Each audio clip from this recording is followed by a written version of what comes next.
First contact.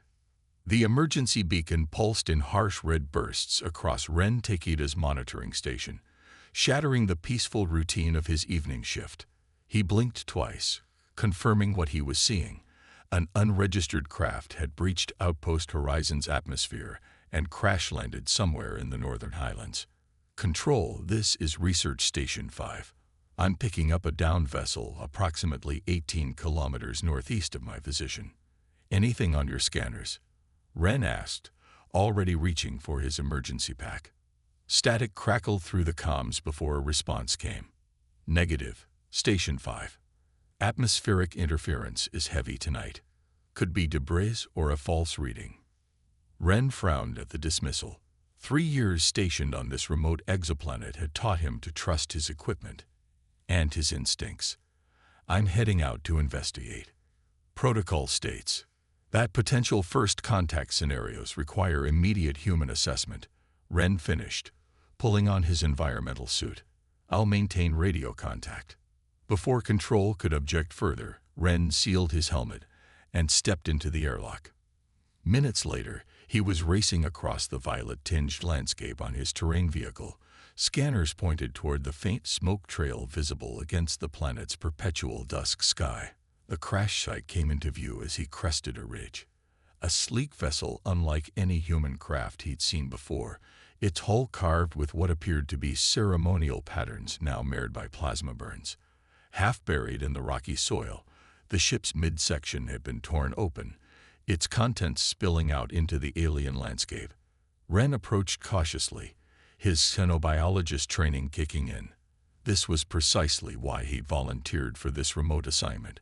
The chance to make true first contact, to document species beyond human experience. Approaching the vessel now, he reported, knowing the transmission might not reach Control through the magnetic storms. Design is unfamiliar, definitely not human origin. He swept his scanner across the wreckage, searching for life signs. Nothing registered at first. Then, a faint biological signature, weakening by the minute. Something was alive in there. Moving quickly but carefully, Ren navigated through the twisted metal. The interior architecture was strange. Corridors curved in ways that seemed to defy conventional design logic, and surfaces were covered in the same intricate patterns he'd noticed outside. The life sign led him to what appeared to be a control chamber. And there, slumped against a console smeared with a dark, viscous liquid that could only be blood, was a being unlike anything in humanity's xenobiological catalog. The alien stood easily 7 feet tall, though currently collapsed. Its body was covered in short, dense fur in patches of deep russet and black, with a muscular frame that spoke of predatory evolution. But what struck Ren most was how the proportions echoed a humanoid form, if that humanoid had evolved from feline ancestry rather than primate.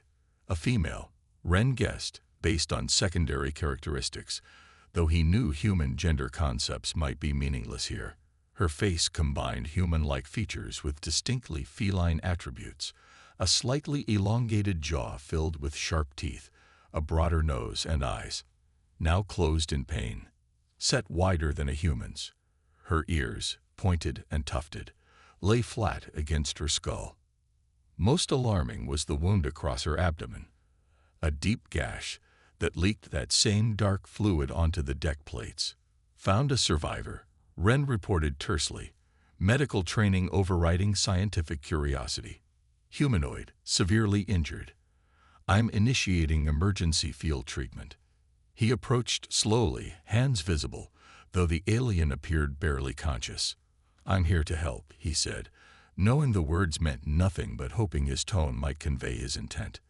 The alien's eyes snapped open at his voice, amber irises with vertical pupils that contracted sharply in the beam of his helmet light.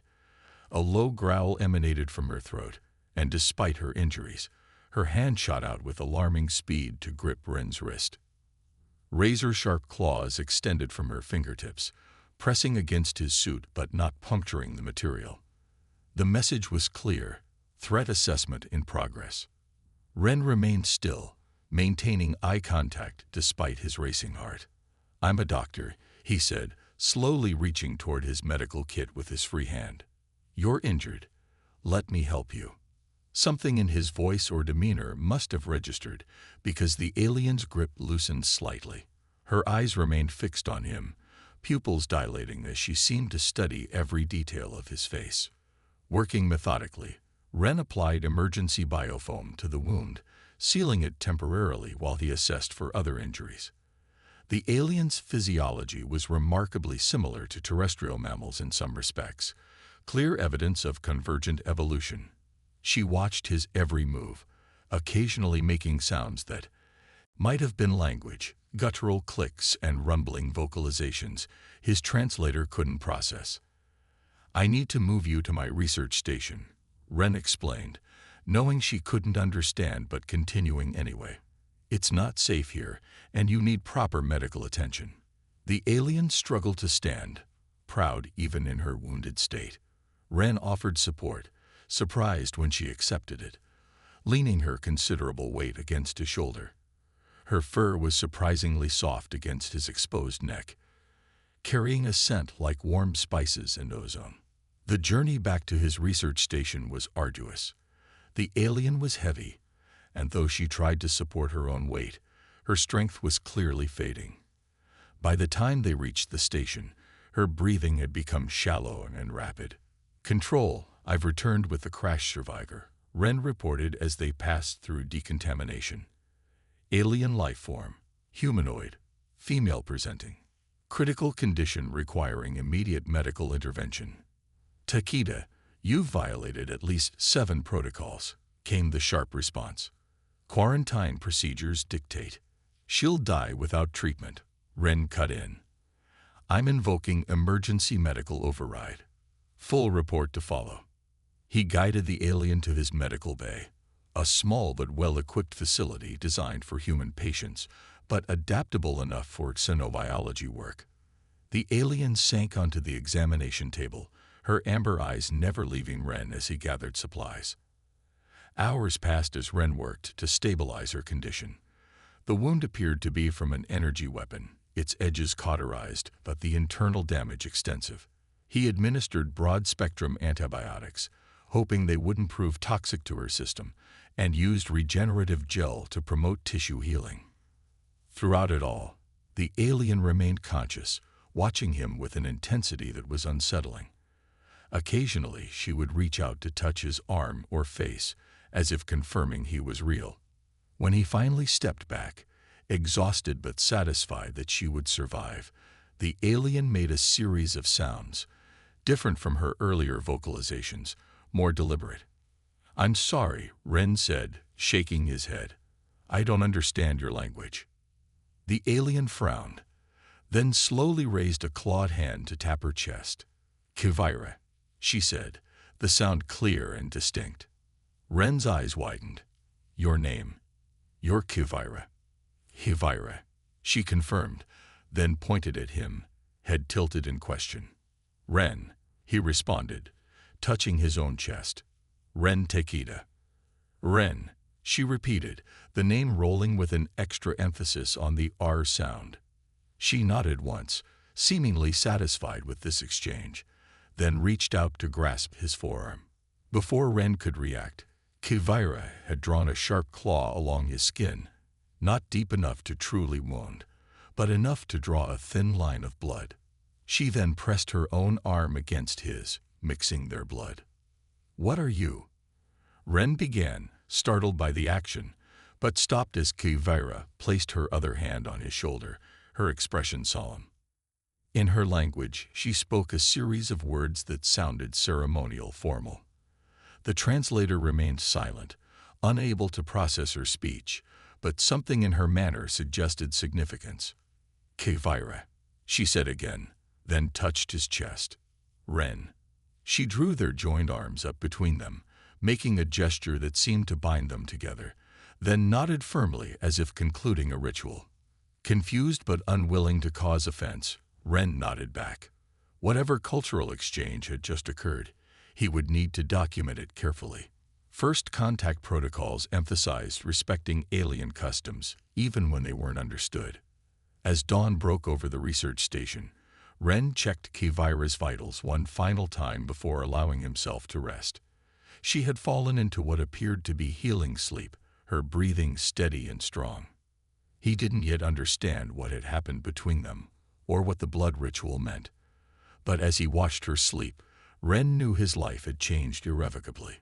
Somewhere out there, Kivirus people existed, an entire civilization humanity had never encountered. And for better or worse, he was now connected to her in ways he couldn't begin to comprehend. Hunter and hunted. 3 days after rescuing Kivira, Ren found himself both fascinated and bewildered by his alien guest. Her recovery had been remarkable. The wound that would have killed a human was now a healing scar across her tawny fur. More surprising was her behavior toward him. Kivira shadowed Ren throughout the research station, positioning herself between him and any entry points. When the station's automated systems performed routine maintenance, she would tense and growl until Ren demonstrated they were harmless. At night, she insisted on sleeping across his doorway, despite the comfortable quarters he'd arranged for her. "You don't need to guard me," Ren told her during breakfast, gesturing to the station's security systems. "We're safe here." Though his translators still couldn't process her language, Kivira was proving remarkably adept at understanding his. She shook her head firmly, making the sweeping gesture toward the horizon visible through the viewport, then a slashing motion with her claws. "Danger out there," Ren guessed. Kivira nodded emphatically, then touched the small mark on Ren's arm, where she had drawn his blood days earlier. She placed her hand over it protectively, her expression intense. Communication remained their greatest challenge. Kivira could mimic some human words, and Ren had begun to recognize certain patterns in her vocalizations, but complex ideas remained beyond their grasp. He had uploaded all available xenolinguistic algorithms to his system, hoping the AI could build a translation matrix given enough samples. Station 5. This is Control. The comm system crackled unexpectedly, making Kivira bare her teeth at the ceiling speakers. "We're picking up unusual activity in your sector. Multiple unidentified objects entering atmosphere approximately 70 kilometers from your position." Ren felt his pulse quicken. "Can you identify them? Are they similar to the crashed vessel?" "Negative. Different configuration, larger. Possible warships. We're initiating evacuation protocols for all research stations. Transport inbound to your location, ETA 6 hours. Kivira's ears had swiveled forward during the transmission, her posture rigid with attention. Though she couldn't understand the words, she clearly recognized the urgency in the controller's voice. "Understood," Rent replied. "We'll prepare for evacuation. Takeda out." He turned to find Kivira already moving, gathering supplies with purposeful efficiency. She paused at the weapon locker, gesturing questioningly. "Yes, we should arm ourselves," Ren agreed, entering his access code. The station's defenses were minimal: a pulse rifle, 2 sidearms, and several atmospheric charges designed for geological research, but adaptable as explosives. Kivira examined the weapons critically, selecting the rifle with familiar ease. She adjusted its settings without hesitation, displaying obvious military training. "You know who's coming, don't you?" Ren asked, securing a sidearm to his belt. Kivira nodded grimly. She made a series of gestures, first mimicking her own wound, then pointing to the sky, followed by a slashing motion across her throat. "The ones who shot you down," Ren translated. "They're coming to finish the job." She nodded again, then pointed to Ren and repeated the throat-slashing gesture. "They'll kill me too." "Why? I'm human." "Not. Whatever you are." Kivira touched the mark on his arm again, then placed her hand over her heart before touching his chest. The gesture seemed to carry enormous significance. Before Ren could decipher her meaning, the station's proximity alarms blared. Kivira's ears flattened against her skull as she moved to the monitoring station, growling at the display. "That's impossible," Ren breathed, checking the readings. "Control said 6 hours. They can't be here already." But the scanner didn't lie. 3 aircraft, design unknown, were converging on the station at high speed. Their energy signatures didn't match any known human or allied species craft. Control, we have hostiles approaching. Repeat, hostiles approaching Station 5. Ren reported urgently. Only static answered. The comms had gone dead. Kivara grasped his shoulder, pulling him away from the console. She pointed to the emergency exit, her message clear. They needed to leave. Now. The evacuation transport won't find us if we abandon the station. Ren protested. Kivara shook her head vehemently, pointing to the scanner showing the approaching craft, then drawing a finger across her throat again. The message couldn't be clearer. If they stayed, they would die. With no time to gather more than emergency supplies, Ren and Kivara slipped through the station's emergency exit and into the rugged terrain beyond. The landscape offered some cover, jagged rock formations and deep ravines carved by ancient water flows. They had barely reached the first ridge when a deafening explosion shook the ground. Turning back, Ren watched in horror as his research station erupted in flames, precision energy weapons reducing 3 years of work to smoldering ruins in seconds. Kivara pulled him down as aircraft screamed overhead, their sleek black hulls adorned with crimson markings unlike the ceremonial patterns of Kivara's vessel. These were predatory, aggressive designs. Who are they? Ren whispered as they pressed themselves into a narrow crevice. Kivara's voice was low as she struggled with human speech. Dravik, she managed, the word laden with hatred. Enemy. Hunt Lyrakian. Hunt me. Lyrakian. That's what you are. She nodded, touching her chest. Lyrakian. Scout. Warrior. The translator in Ren's pack suddenly beeped, startling them both. It had finally accumulated enough language samples to begin basic translation. Lyrakian Pride Coalition engaged in territorial dispute with Dravik Imperium. It offered in its flat synthetic voice. Multiple star systems contested. Kivara hissed something that the translator struggled with before offering. They pursue me because I discovered outpost, illegal weapons development. Ren frowned. And now they're attacking a human research station. This could trigger an interspecies incident. The translator processed Kivara's response. They will leave no witnesses. Make look like accident. Then we need to survive to tell what really happened, Ren said grimly. How far to your people? Kivara gestured to the night sky, where stars were beginning to appear as dusk deepened. She pointed to a specific cluster, then shook her head. Far, the translator provided. Called for rescue when you found me. Days away. A searching spotlight swept the ridge above them, sending them deeper into the crevice. Kivara's powerful frame shielded Ren as loose stones clattered down from the searcher's footsteps. When the sound of the search party faded, Kivara turned to Ren, her expression solemn in the fading light. She touched the mark on his arm again, then placed her palm against his cheek. The translator processed her words. You saved life. Made bond. Make claim. My duty protect. Ren blinked in surprise. Make claim. That blood ritual, that was a marriage ceremony. Kivara's ears flicked in what might have been embarrassment, but she nodded firmly. Life debt. Honor bound. Among Lyrakian. Save life. Claim life. So when you mixed our blood, you were... Ren struggled to process the implications. Marking you. Mine. Kivara's amber eyes held his steadily. Not understand human ways. Is different. Ren ran a hand through his hair, a nervous gesture that made Kivara's ears twitch attentively. Very different.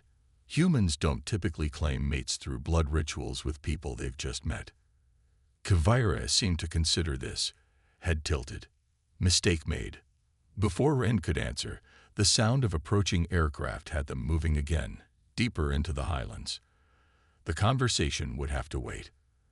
They traveled through the night, Kivara's night vision, and heightened senses guiding them safely through treacherous terrain. Her stamina was impressive. Despite her recent injuries, she moved with fluid grace over obstacles that left Ren winded and struggling. Dawn found them sheltered in a cave system several kilometers from the destroyed station. From their elevated position, they could see Dravik search parties combing the landscape in systematic patterns. "They track well," Kidvera observed, the translator now functioning more smoothly. "Hunting us specifically, not random." Ren nodded grimly. "They must have detected your life signs at the station. They know I helped you." Kivera's expression darkened. "Because of me, you hunted. I regret danger brought to you." "You didn't ask to be shot down," Ren pointed out. "I chose to help you." "Why?" The question seemed to genuinely puzzle her. No obligation, no prior bond. Ren thought about it, realizing he had acted on instinct. It's what humans do, or try to do. Help others in need, regardless of species. Kavira's ears perked forward with interest. This is human way. No expectation of life debt. No expectation, Ren confirmed. Just the hope that others might do the same for us. The concept seemed to both confuse and intrigue Kivira. She settled beside him, close enough that her fur brushed his arm. Interesting philosophy.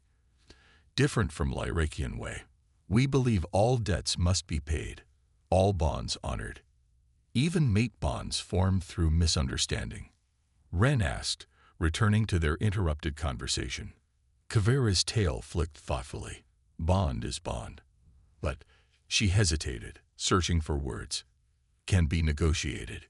If human not want Lyrakian mate, can become shield bond instead. Still protect, still honor, but not. She made a gesture Ren couldn't interpret. Not romantic, he suggested. Yes.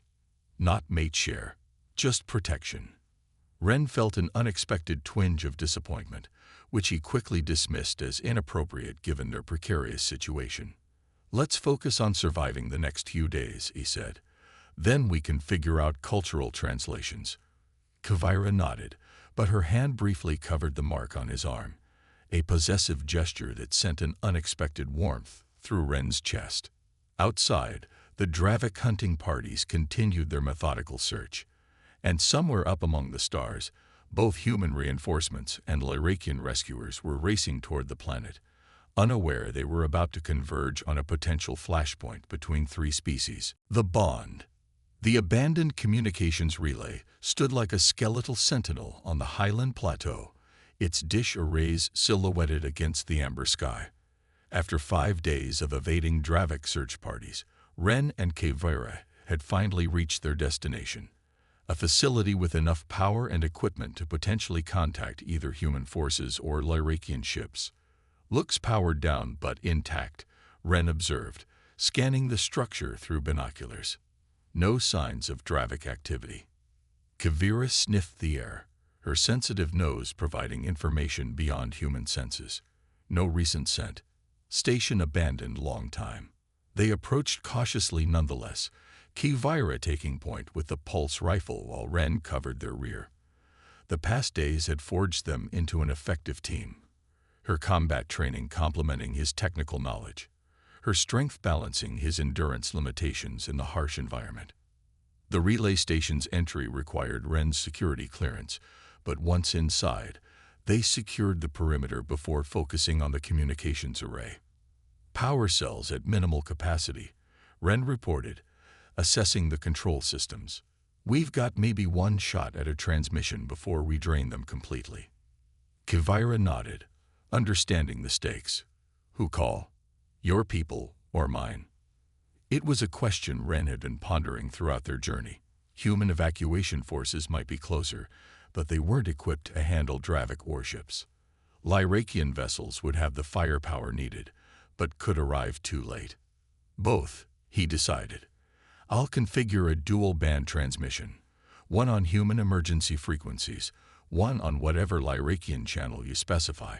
Kavira's ears perked forward in approval. She moved to the console, entering a complex series of codes with her clawed fingers. Warrior-cased emergency frequency, she explained. Direct to fleet. Include these coordinates.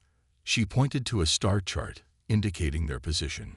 As Ren worked to align the dish array, Kavira kept watch, her posture alert for any sign of pursuit. The days of shared danger had changed her, or perhaps just revealed more of her true nature. The fierce warrior remained, but Ren had also glimpsed intelligence, curiosity, and even humor beneath her predatory exterior. "Kevira," he said, hesitating over the final transmission protocol. "What will happen when your people arrive? To me, I mean." She turned, amber eyes studying him thoughtfully. "You are marked," Bond claimed, "will be recognized as mine. And if I explain the cultural misunderstanding—" Kevira's ears flattened slightly. Could reject claim. Is right. But she hesitated, searching for words. Would bring shame. Suggest you were unworthy of claim. So either I go along with being your mate, or I insult you in front of your entire species, Ren summarized with a wry smile. The translator struggled with Kevira's response, finally offering. Not just insult.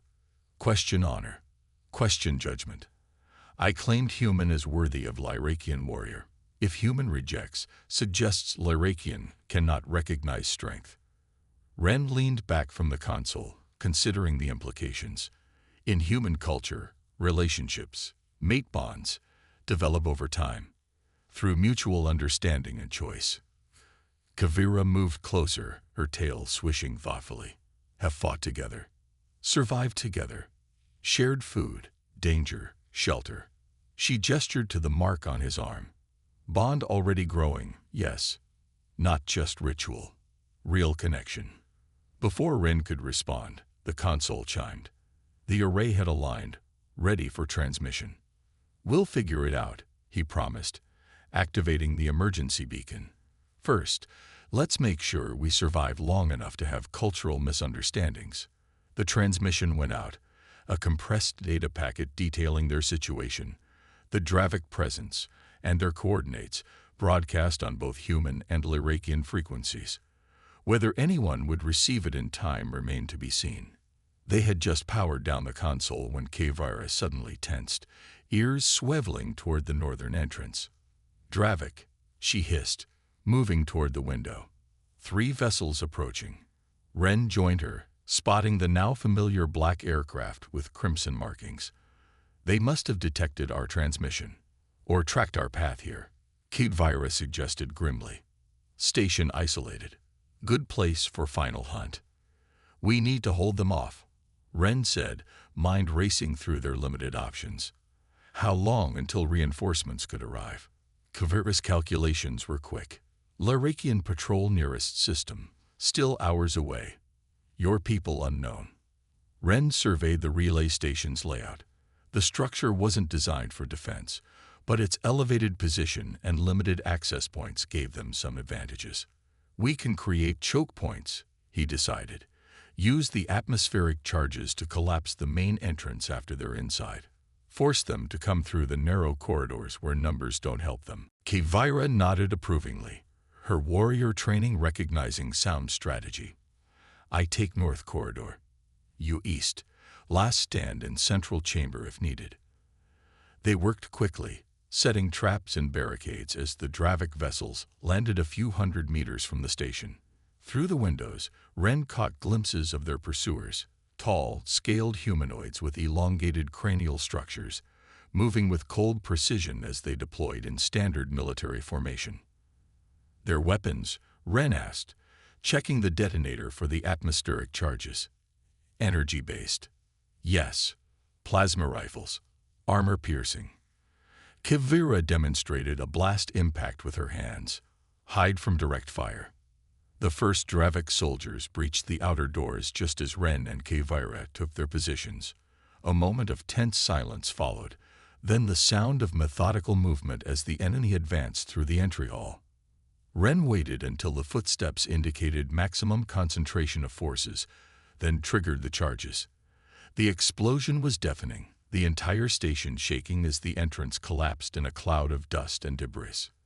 Disoriented shouts echoed through the corridors as the Dravik forces regrouped. The battle that followed was a desperate game of attrition. Kevira moved like living shadow, her natural predatory skills enhanced by military training. She would appear from concealment, strike with devastating effect. then vanish before return fire could find her. Ren employed a different strategy, using his knowledge of the station's systems to create distractions, power surges, emergency lighting failures, and maintenance alerts that divided the Dravik's attention. When forced to engage directly, he relied on precision over power, using his sidearm to disable rather than kill when possible. They fell back room by room, corridor by corridor, buying precious minutes with each engagement. In the command center, they made their final stand, barricaded behind overturned consoles as Dravik forces converged from multiple directions. 8 left, Kivira reported, checking her rifle's charge. Low ammunition. Ren nodded grimly, his own weapon nearly depleted. We just need to hold a little longer. A new sound cut through the firefight, the distant roar of approaching spacecraft, different from the Dravik vessels. Kivira's ears perked up, her eyes widening in recognition. Lyrakian fighters, she exclaimed, a fierce grin revealing her fangs. Pride comes. The Dravik forces heard it too, their attack becoming more desperate as they realized their quarry might escape. A barrage of plasma fire hammered their barricade, forcing Ren and Kivira lower. In the chaos, Ren spotted a Dravik soldier flanking their position, weapon raised toward Kivira's exposed back. Without hesitation, he threw himself forward, knocking her aside as plasma fire seared the air where she had been. Pain exploded across Ren's shoulder as the shot grazed him, but adrenaline kept him moving. He returned fire, his final energy pulse catching the Dravik soldier square in the chest. Kivira roared, a sound of rage and protection that seemed to shake the very walls. She launched herself over the barricade, engaging the remaining Dravik in close combat where her natural weapons and strength gave her the advantage. Outside, the distinctive whine of Lyrakian weapon systems announced their rescuers' arrival. Dravik communication devices crackled with urgent retreat orders as their position became untenable. The remaining enemies withdrew, dragging their wounded with them in a disciplined fighting retreat. Minutes later, the heavy tread of Lyrakian combat boots echoed through the corridors. Kivira stood tall, rifle held ready but pointed downward in a non-threatening posture as her people arrived.